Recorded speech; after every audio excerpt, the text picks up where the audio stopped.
Hello everyone, আশা করি তোমরা সকলে খুব সুস্থ আছো। আমরা গত কয়েকদিন ধরে ঘন্টা, মিনিট, সেকেন্ড এবং বছর, মাস, দিনের অঙ্ক শিখছিলাম। সেক্ষেত্রে আমরা কি শিখছিলাম যে একটা একক থেকে আর একটা এককে পরিণত করা, অর্থাৎ ঘন্টা, মিনিট, সেকেন্ড দেওয়া থাকলে কিভাবে সেকেন্ডে, অনেক সময় মিনিটে, বা বছর, মাস, দিন দেওয়া থাকলে কিভাবে দিনে পরিণত করতে হয়, বা দিন থেকে কি করে বছর, মাস, দিনে পরিণত করতে হয় ইত্যাদি বিষয়গুলো শিখেছি। আজ আমরা ওই অধ্যায়েরই কিছু সমাধানের অঙ্ক শিখব। তোমরা তোমাদের অঙ্ক বইয়ের 113 নম্বর পৃষ্ঠা খুলেছ। দেখো এখানে সমাধানের কি অঙ্ক আছে। এখান থেকে আমি তোমাদের 13 অঙ্কটা এখন দেখাচ্ছি। দেখো কি বলা আছে, 2008 সালের 1 জানুয়ারি থেকে 21 সেপ্টেম্বর কত দিন। তাহলে এখানে সালটা খুব ইম্পর্টেন্ট, কারণ 2008 সাল মানে কি দেখতে পাচ্ছ যে এটা একটা লিপ ইয়ার। তাই আমরা কি দেখব, মানে জানি যে লিপ ইয়ারে ফেব্রুয়ারি মাস হয় 29 দিনে, তাই তো। তাহলে 1 জানুয়ারি মানে জানুয়ারি মাস পুরোটা, অর্থাৎ 31 দিন। ফেব্রুয়ারি মাস 29 দিনে হবে, লিপ ইয়ার আছে বলে। মার্চ 31, এরকমভাবে জানুয়ারি থেকে আগস্ট পর্যন্ত মাসের কত দিনে হয়, প্রত্যেকটা মাস কত দিনে হয় লিখব। তারপর সেপ্টেম্বর মাস কত দিন হবে, 21 দিন, কারণ 21 সেপ্টেম্বর পর্যন্ত জানতে চেয়েছে। ঠিক আছে, তাহলে কিভাবে করবে দেখো। তাহলে তোমরা প্রথমে দেখো কি করবে, জানুয়ারি 31, ফেব্রুয়ারি 29, মার্চ 31, এপ্রিল 30, মে 31, জুন 30, জুলাই 31, আগস্ট 31, সেপ্টেম্বর 21 দিন, তাই তো। তাহলে মোট কত দিন হবে বলো তো। মোট করার জন্য আমরা কি করবো, এখানে যোগ চিহ্ন দেবো। আর এগুলো সব যোগ করে দেখো কত হবে। 9 রাখে 10, 11, 12, 13, 14, 15, 15, 5 হাতে 1, 3 রাখে 4, 5, 6, 7, 8, 9, 10, 11, 12, 13, 14, 15, 16, 17, 18, 19, 20, 21, 22, 23, 24, 25, 26, তাই তো। তাহলে মোট কত দিন হলো, 265 দিন। তাহলে এবার উত্তরে কি লিখবে, তাহলে উত্তরটা এরকমভাবে লেখো, অতএব দিয়ে যে 2008 সালের 1 জানুয়ারি থেকে 21 সেপ্টেম্বর হবে 265 দিন।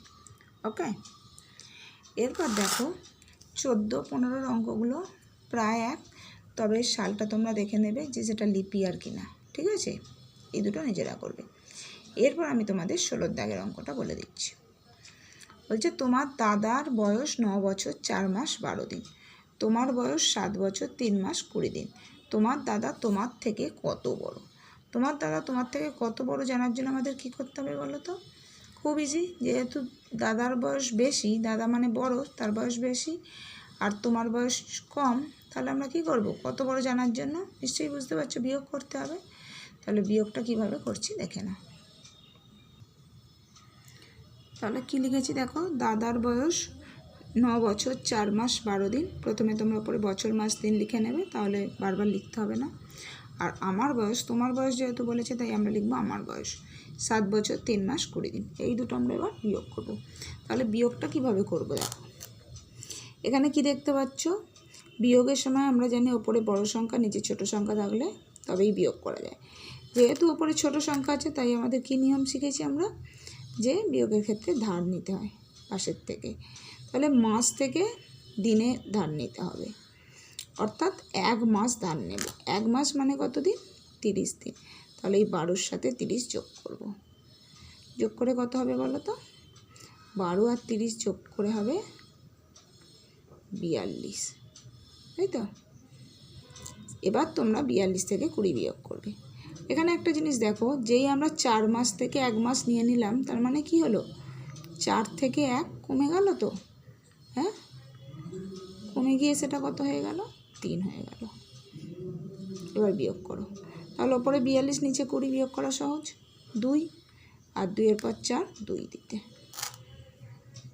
3-এ 3 মিলে গেল 0, 7-এর পর 9, 7-এর পর 9 2। তাহলে 2 বছর 0 মাস আর 22 দিনের বড় হচ্ছে দাদা। তাহলে অতএব দিয়ে লেখো যে তোমার দাদা তোমার থেকে কত বড়। অতএব আমার দাদা আমার থেকে 2 বছর 0 মাস 22 দিনে বড়। ওকে, বোঝা গেছে নিশ্চয়ই অঙ্কটা?